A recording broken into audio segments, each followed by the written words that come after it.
د داودزو تاڼې په حدود شپقدر روډ باندې د یو ګاډي نه 3 لاشونه میلو شوي دي. د پولیس وینا دا ده چې یو لاش د یارباش دی او نور دوه د هغه ملګري دي.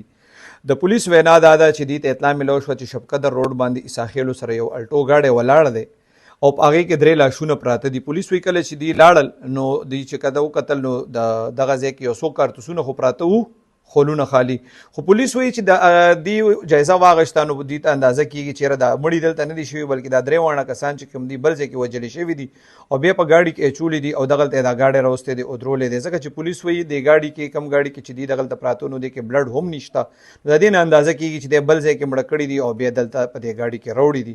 پولیس وایي اوسه پورې چې کم دي معلومات کول نو د دې په جیب کې هېڅ داسې شناختي دستاویز نشته. خو پولیس وایي چې کم د دې خیال دی نو یو لاش دی د فضل امین عرف یارباش، بل دی شیریار عرف شیری او بل کم چې کم کس دی وایي د هغه په لاس باندې دراني لیکلی دی نو وایي کیدای شي د نوم دراني وي.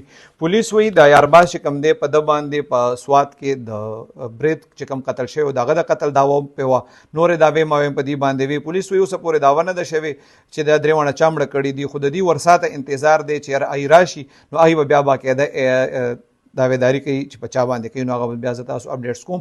خو د دې نه علاوه چې کوم دا 3 واړه کم مړه دي نو دې کې دا یارباش او دا شیریار چې کوم دي دا ډېر نږدې ملګري اکثر به د دې یو ځای ویډیوګانې راتلې.